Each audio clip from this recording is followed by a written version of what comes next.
Do. What's happening? What's happening? We are in the whorehouse.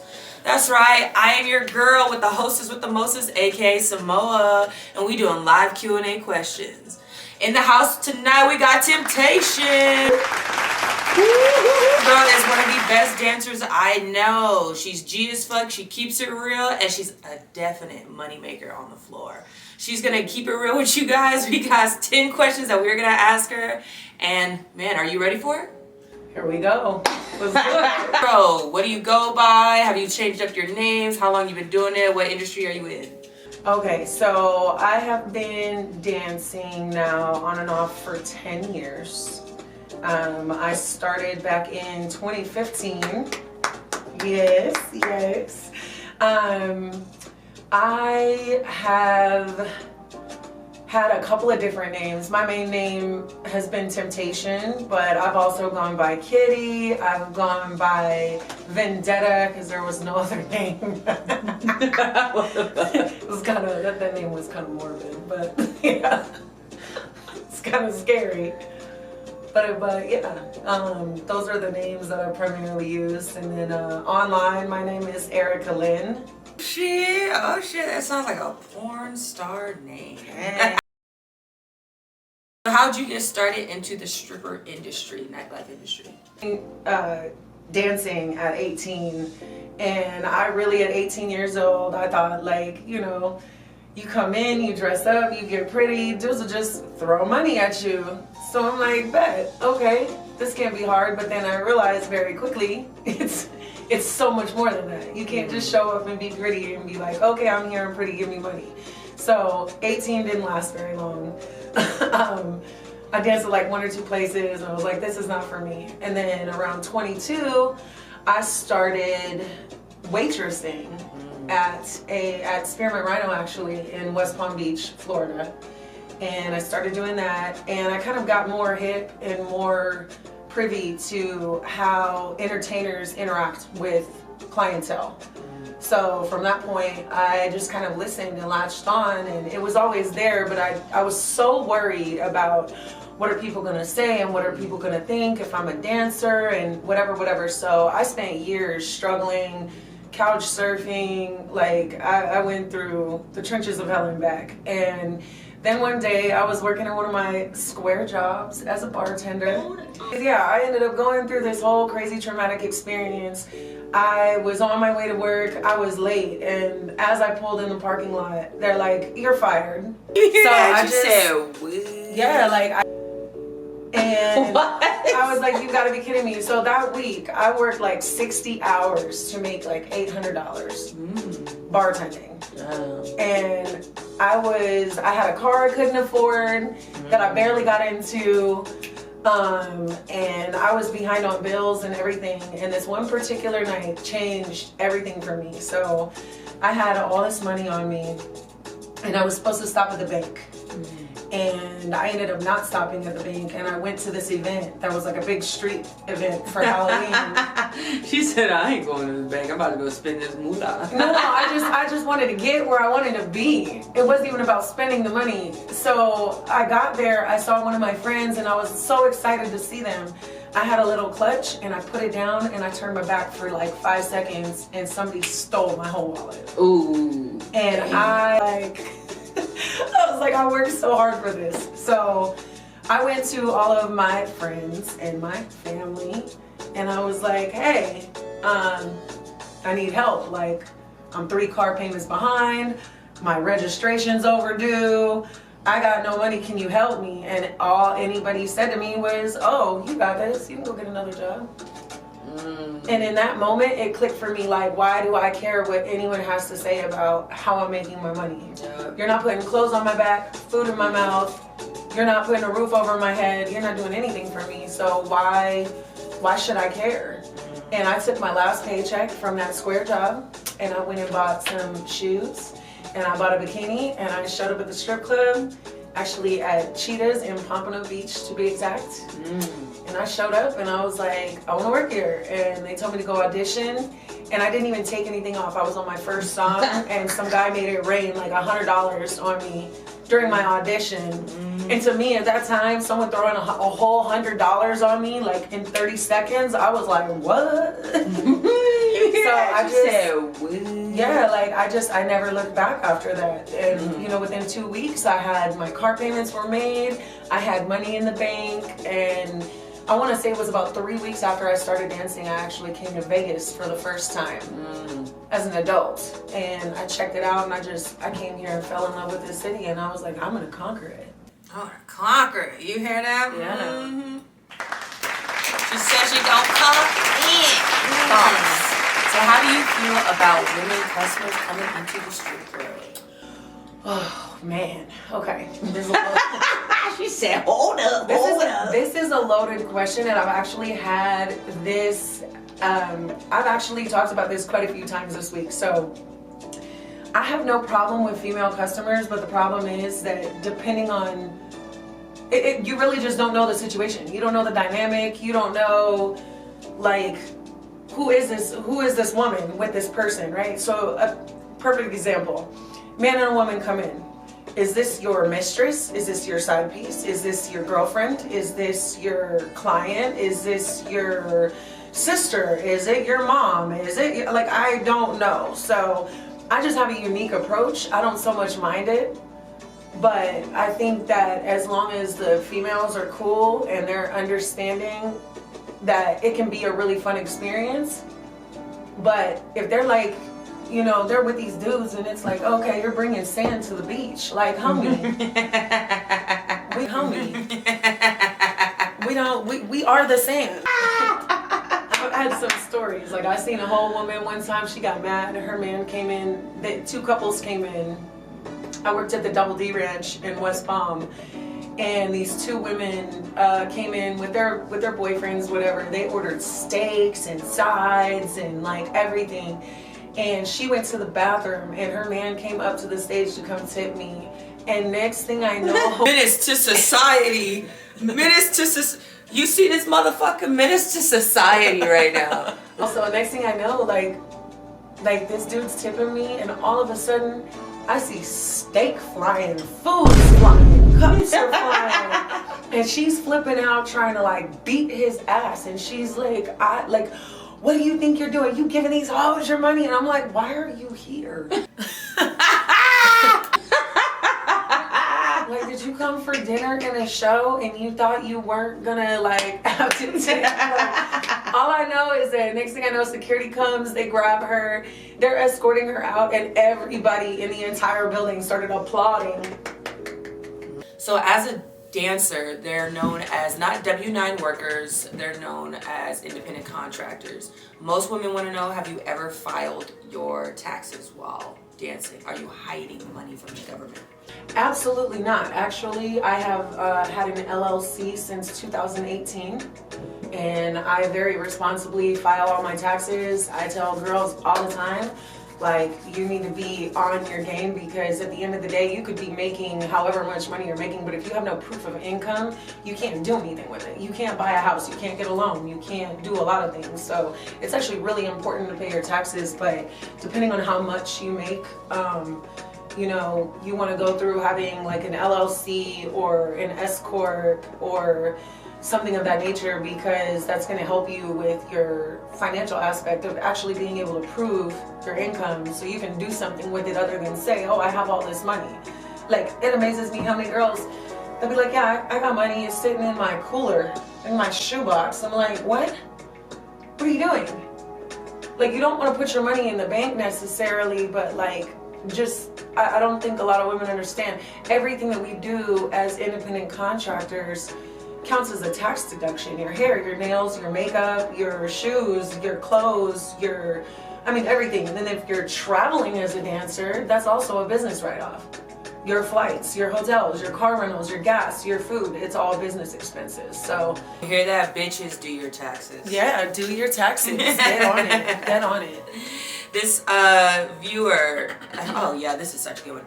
Okay, so a viewer from my Instagram saw the feed and he decided to DM me a question asking, have you ever fucked a manager for a job or a free house fee? Never. And I would never. Have never, will never. You nasty fucks. Yeah, no. And all that does is, like, listen, I have a motto. Don't shit where you eat, sleep, or work. Like, period. Now, has any manager tried to fuck you? Okay, you know, how do I put this?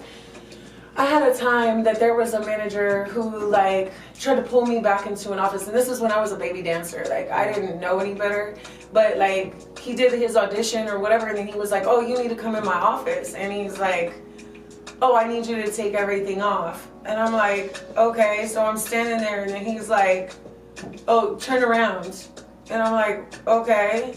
So I do a turn, and he's like, "Oh, can you bend over?" And I was like, "No, as a matter of fact, I cannot." Needless to say, I didn't get that. I didn't get that job, and I was like, "Oh no!" I was like, "This is not the place for me." Like, no manager should be trying to pull you away or like get you to do something or like do anything out of the norm.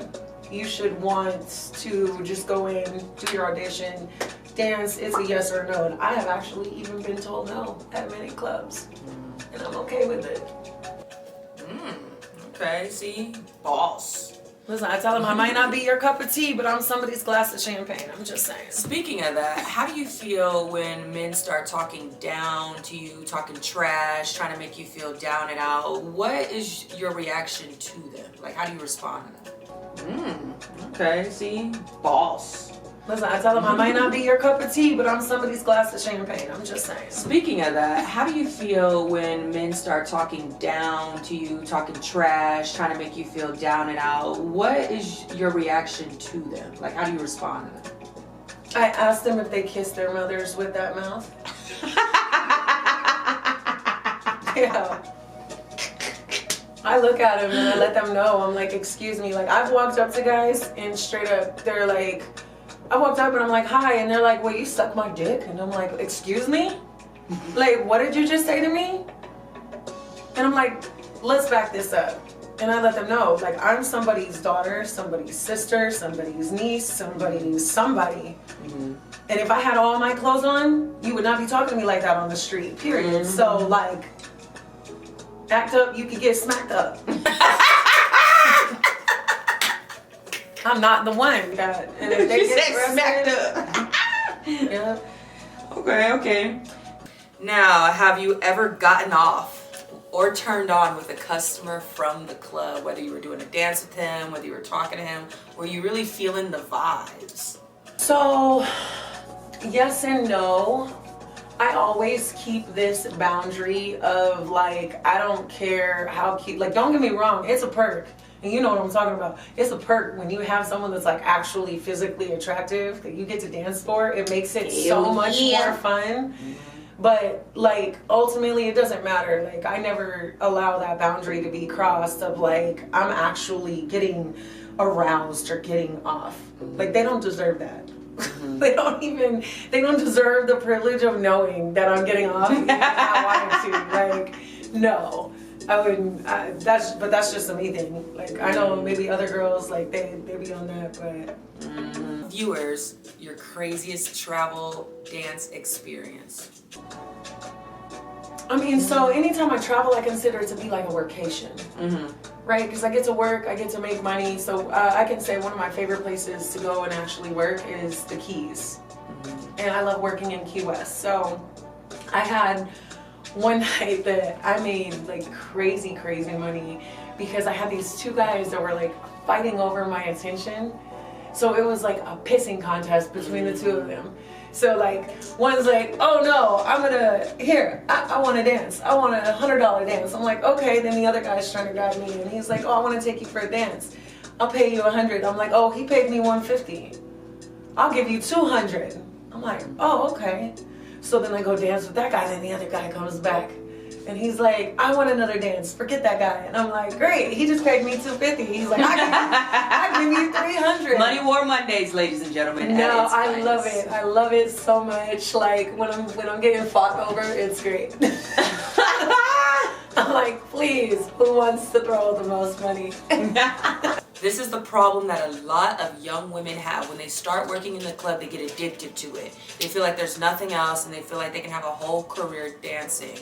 Do you think that there's more to life than just working in a strip club? There's definitely more to life than working in a strip club, that's for sure. But again, this is where you have to get your grounding in understanding your long-term goals. So if you come into dancing, for instance, as a new dancer, and you don't have a plan, and you're just dancing and dancing and dancing, like, you gotta have a solid plan. Give yourself a 5-year plan, a 2-year plan, whatever that looks like for you, and have goals set for yourself. Otherwise, it's so easy to get wrapped up in the lifestyle, and like when you're so used to money coming in constantly, it's easy if you're not prioritizing your budget and your investments and where your money's going.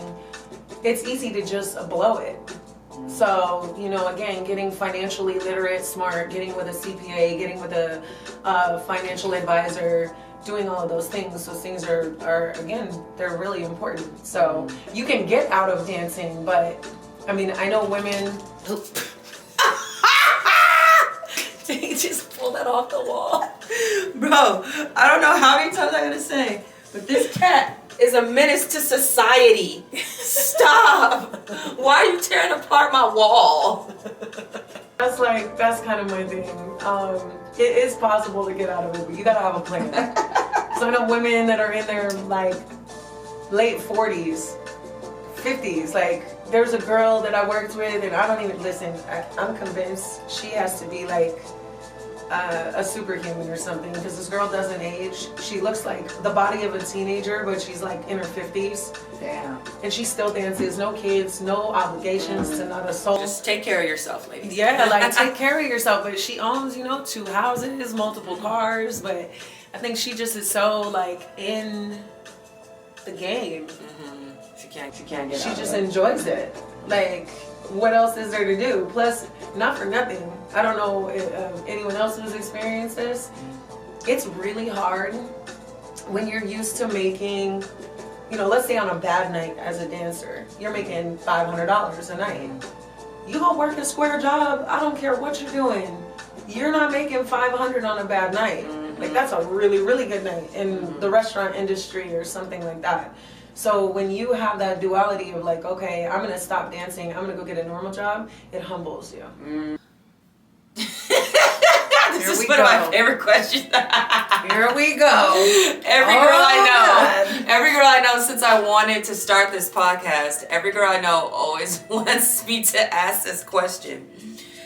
How do you feel about BO on girls in the club? Are you going to be a real one? Are you going to tell them if they have BO? Or are you just going to walk away from the smell and be like, ooh, that girl stank, and not help her out? Are you going to tell her like, hey, babe, put on some deodorant? Like, what are you going to do if a girl comes in the club, has a conversation with you, and you smell her breath, her armpit, that cooch? What are you going to do? So, I'm going to be real. If I don't know the girl, I'm going to keep it moving. I'm gonna keep it moving, because like at the end of the day, it's like, okay, for instance, I just had this experience actually this week. No lie. There was a girl that was working just this week. I don't know what her name was. Super pretty. I literally walked up to her to like give her a compliment. I was like, you're so gorgeous. And like, I just said this to you actually. I was like, if you can smell a girl's hoo-ha, if you can smell the hoo-ha, if it smells good, it's a problem. If it smells bad, it's a problem. It shouldn't smell like anything. But when a girl has like BV, and you smell that, it's like,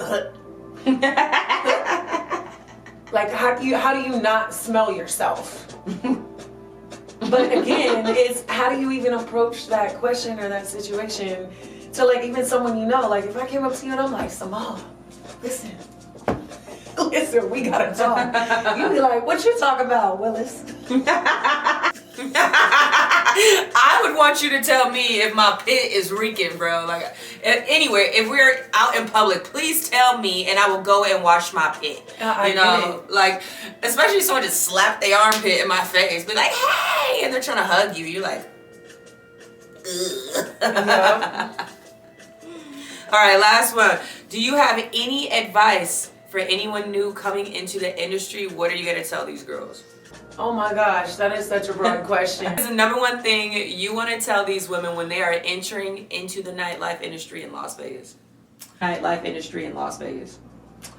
I would say, me personally, I would give them very simple advice to just, for one, don't take things personal.